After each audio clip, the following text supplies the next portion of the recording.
สาธิตทักษะการกดระบบหายใจโดยต่อไปเราจะขอไปหาคนเจ็บสวัสดีเอื้อยน้องมิสวาดานิตาภูมิไลเดอร์เป็นนักศึกษาการแพทย์ปีหนึ่งน้องคนอยากสอบท้าประวัติเกิดเด้อโดยแพทย์มิสวายังเด้ชื่ออัศดีกับพี่น้าโดยอายุจักปีเข้าหาดีอยู่บ้านได้เด้น้องสวาสาเหตุคือเขาพูดม้อเป็นยังไงด้วยไอในจักวันแล้ว2-3 วันไอโซข้าวบนว่าไอเป็นประจไอเชื่อข้าวำเอื่อยมากไอเวลาได้เด็หรือว่าเสาร์บอหรือว่าตอนเที่ยงตอนแรกวันเสาร์ไอแหงบนว่าไอมีพิเศษพิเศษมีร้ายทำให้เด็กไอโบราณเพราะว่ามาพิเศษเมื่อไหร่มีเหลือดบอหรือว่าเป็นพิเศษสีหยังบ่มีเหลือเป็นสีเขียวไอพิเศษนี่ร้ายปันใดได้บ่ประมาณบวงแกงนึงโดยได้ไอเรียนตีบ่เอื่อยหรือว่าไอเกียร์ยาวหลายนาทีไอเรียนกินเวลาเอื่อยไอนี่ห่างกันโดนปันใด2-3 นาทีเอื่อยเห็นได้อาการจึงเพิ่มขึ้นกินน้ำเย็นแล้วเห็นได้อาการจึงลดลงกินน้ำอุ่นเอื่อยมีอาการอื่นรวมน้ำบ่เด่นแบบว่ามีเส้นแหบบอหรือว่าหาเจ็บหนาบหรือว่าไข่ข้างหน้าเลยเคยเจ็บบ่เด่นแต่ว่าเจ็บนอนรักษาอยู่ห้องหมอหรือว่าเอื่อยแข็งๆดีบ่เคยมีผ่านมาเคยมีพยาธิประจำตัวบ่ได้อย่างเช่นว่าวัณโรคเบาหวานความดันพวกมีคนเป็นพยาธิบ่ได้พยาธิวัณโรคบ่หรือว่าเบาหวานหรือว่าความดันโดยแต่งงานแล้วบ่ได้ผ่านมาเคยดื่มเหล้าดื่มเบียร์บ่ได้ว่าสูบยาบ่โดยต่อไปเราจะไปตรวจสีทักษะนั่นก็คือการสังเกตและหูข้ามแล้วก็การเคาะการฟัง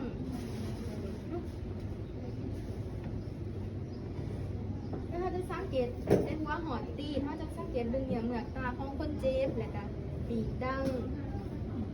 เขาจะสังเกตเบื้องโซ่ของคนเจ็บว่าจืดบ่เนี่ยถ้าหากว่าคนเจ็บสูบยาก็จะมีซบเขียวตามสามโน่ด้วยเขาก็จะเบื้องเสียเลือดยูคอบาฟูหรือโบโดยสังเกตเบื้องหน้าว่าการเคลื่อนไหวของและเบื้องการหายใจโดยเขาก็จะสังเกตเบื้องปลายมือของคนเจ็บและ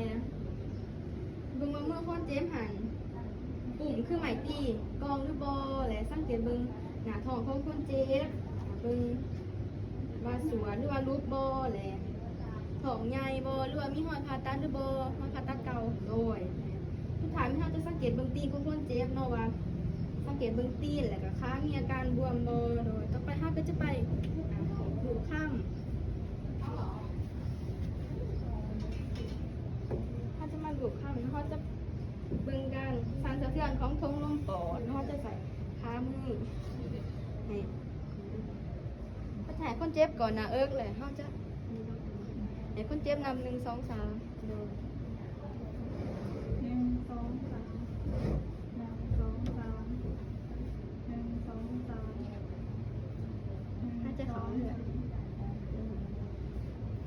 แข็งแรงดีเนาะต่อไปเขาก็จะไปขอบ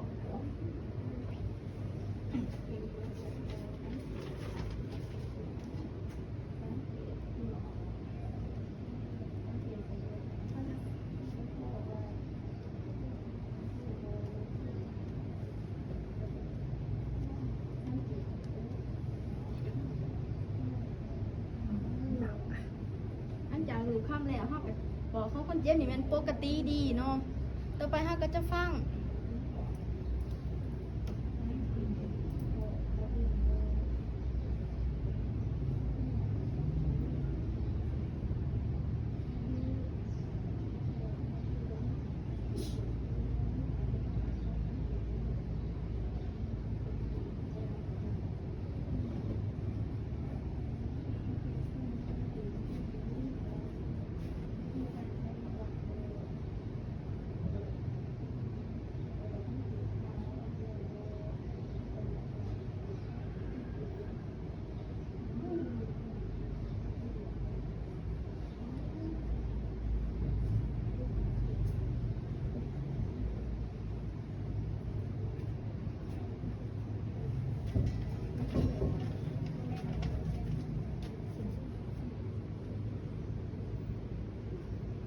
มันถ้าจะฟังบอกคนเจ็บนี่มันปกติดีเนาะ